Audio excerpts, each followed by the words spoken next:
By the final months of World War II, many soldiers were simply trying to stay alive long enough to see peace. But one American sergeant seemed to do the opposite. In just a few weeks, he carried out acts of bravery that stunned even his own commanders. His name was Llewellyn Morris Chilson.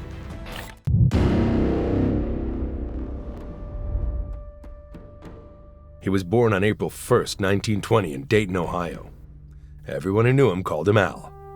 His father had served in World War I, and after returning home, the family settled in Akron, Ohio, where he worked as a city bus driver. Life was never easy, and it became even harder when Al was just 10 years old. His mother was struck and killed by a truck right in front of their house. After that, he grew up in one of the roughest parts of South Akron, where fighting was often a part of everyday life. School did not last long for him. At 16, he dropped out of South High School and went to work as a truck driver for Renner Trucking. From 1936 to 1942, he hauled freight across the country, usually driving around 250 miles a day and earning about $40 a week, which was good pay during that time. That ordinary life came to an end on March 28, 1942, when he received his draft notice and entered the U.S. Army. He reported to Fort Benjamin Harrison in Indiana, standing 5 feet 8 inches tall and weighing about 150 pounds. At first glance, nothing about him suggested he would become one of the Army's greatest combat soldiers. But that was about to change. During training at Camp Livingston in Louisiana, Al almost missed the war completely. A heavy wheel fell on his leg, knocked him to the ground, and left him with a serious concussion. Many soldiers would have accepted a medical discharge after an incident like that. Al refused to quit. He stayed in the Army, joined the 179th Infantry Regiment and the 45th Infantry Division, better known as the Thunderbirds, and prepared for combat. The Thunderbirds landed in Sicily on July 10, 1943, as part of the Allied invasion of the island. Al, now a private first class, fought as a machine gunner in an anti-tank platoon. Between July 11th and July 31st, his actions earned him the Bronze Star. The surviving records do not fully explain exactly what he did during those weeks, but it was already clear that he was an exceptional soldier. After Sicily, the division invaded mainland Italy in September 1943.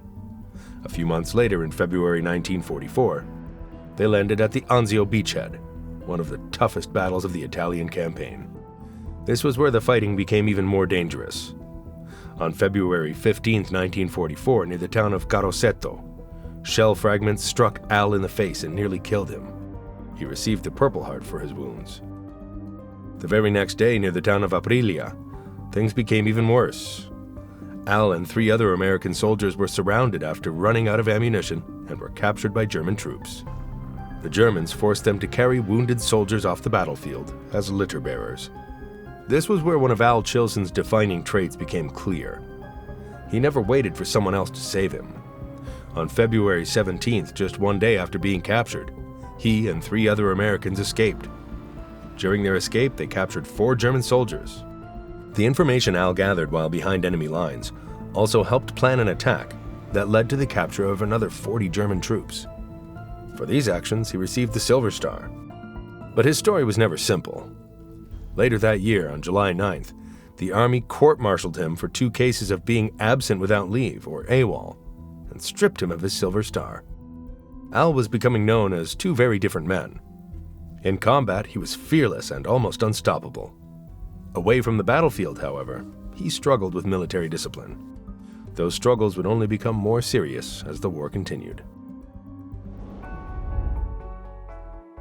On August 15, 1944, the Allies launched Operation Dragoon, the invasion of southern France.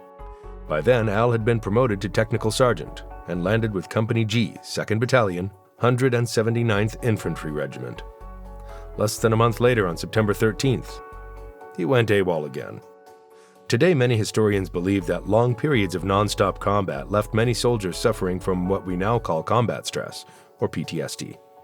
At the time, however, the Army had little understanding of these conditions and almost no treatment for them.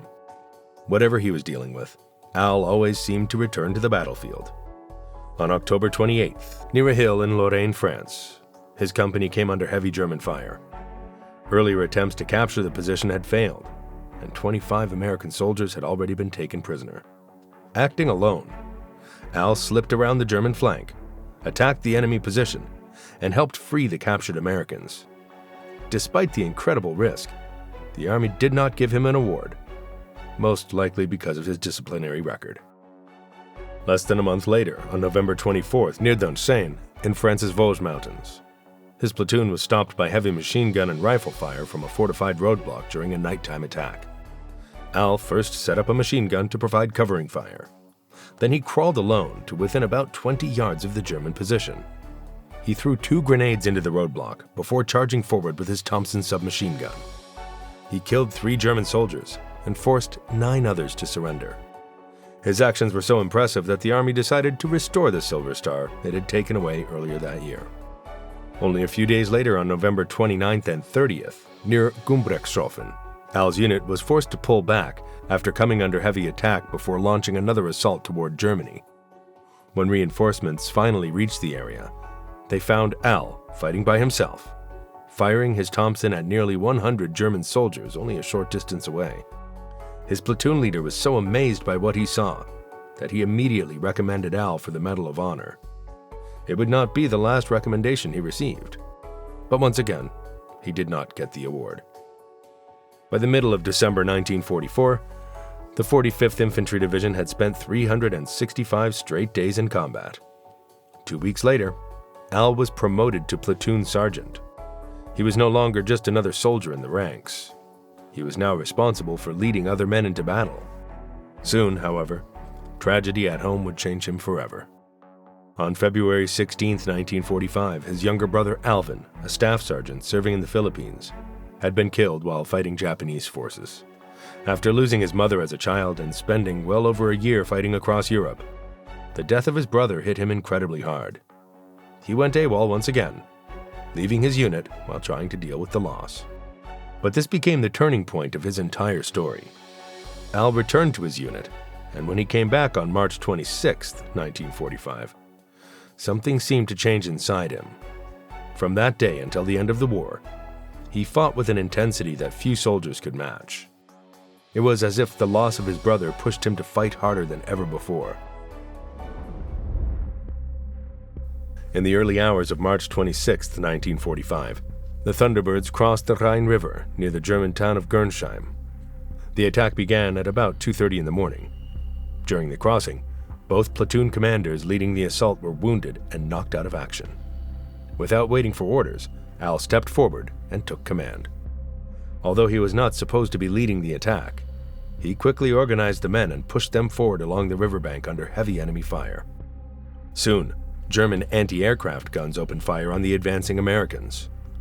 These powerful flak guns were designed to shoot down aircraft, but they were just as deadly against soldiers on the ground. Al did not wait for reinforcements. He personally destroyed an enemy ammunition vehicle and 2 heavy machine gun positions. His actions also allowed his platoon to capture 2 more machine guns and destroy 3 German flak vehicles. By the end of the battle, his platoon had killed 11 German soldiers and captured an incredible 225 prisoners. That was almost the strength of an entire enemy company, captured by one platoon, under the leadership of a sergeant who'd taken command on his own. For these actions, Al received his first Distinguished Service Cross, the Army's second highest award for bravery, just below the Medal of Honor. But his day was far from over. Just before sunrise that same morning, the Thunderbirds came under attack again outside Gernsheim. German machine gunners had pinned them down, but no one could see exactly where the fire was coming from in the darkness. Al came up with an unusual plan.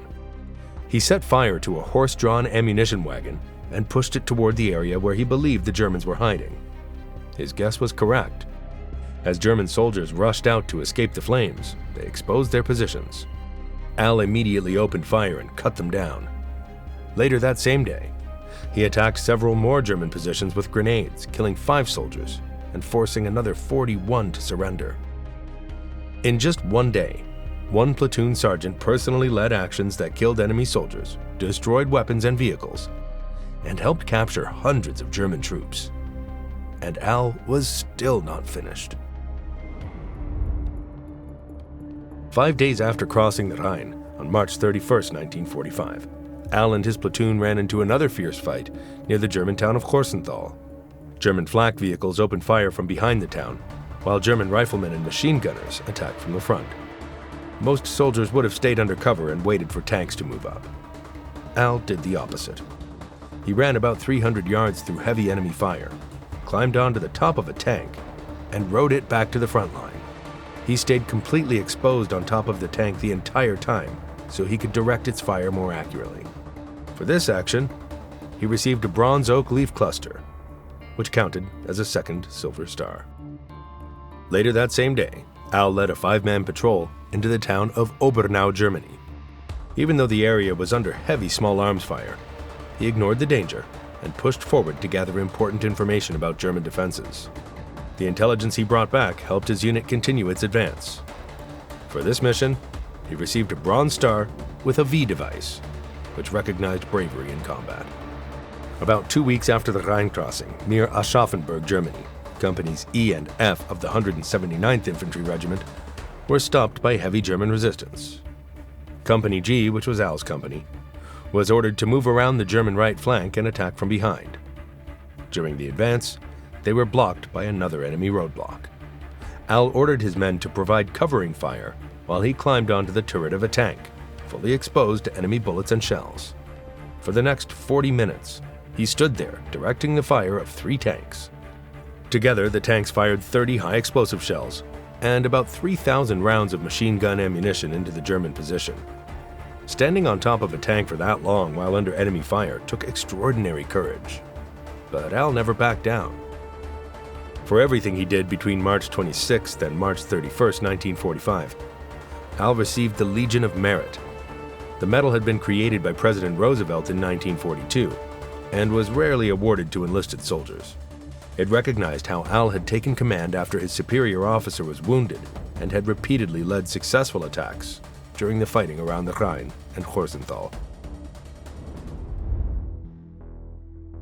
After clearing the Aschaffenburg area, the 45th Infantry Division continued advancing through Germany toward Nuremberg and then into Bavaria.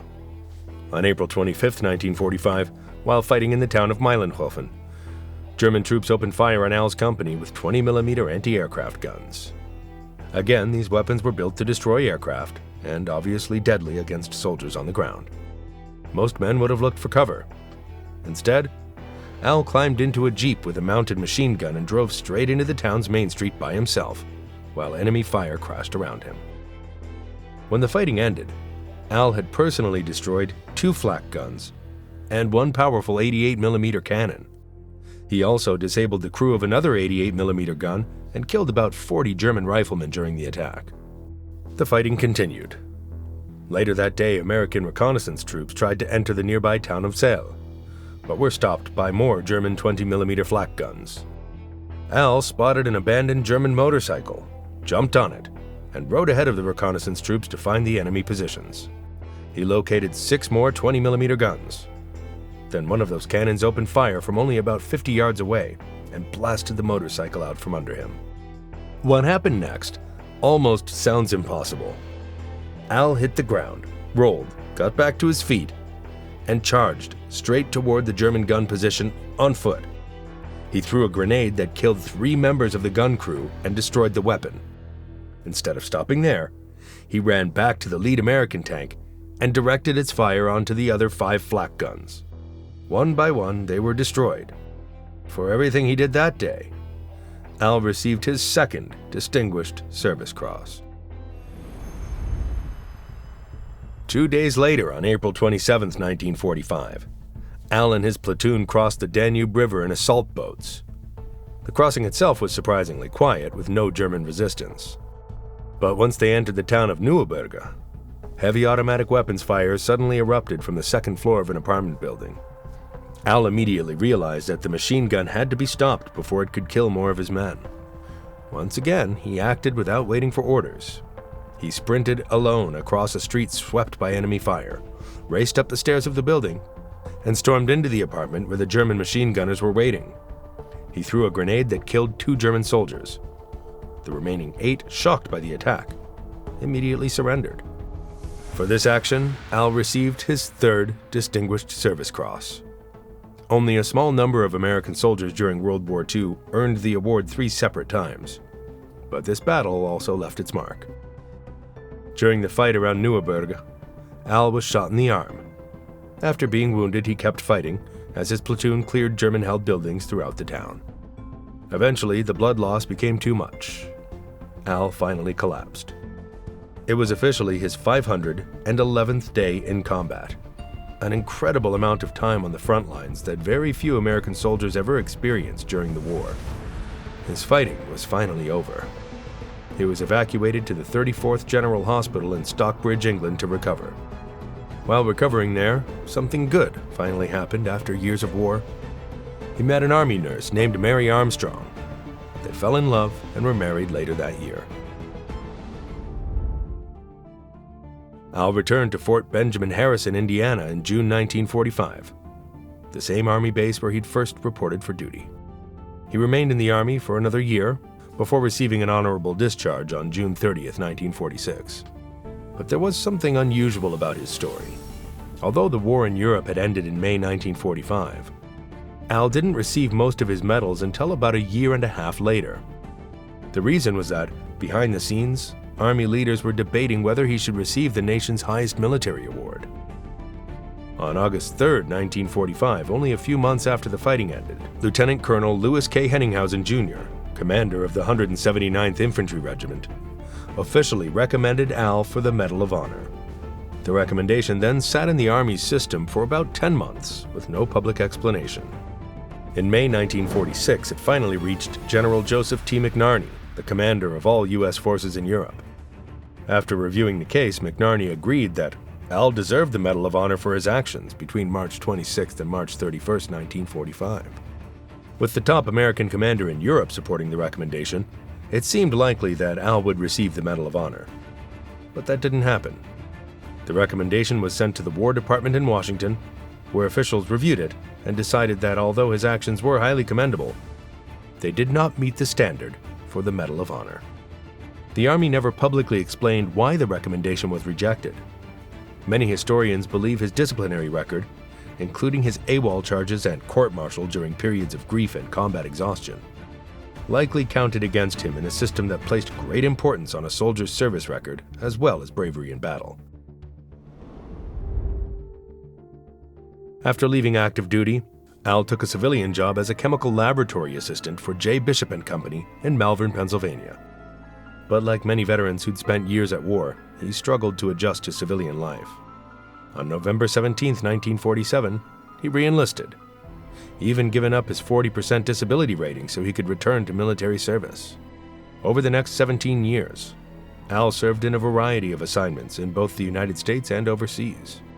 Even after the war, danger continued to follow him.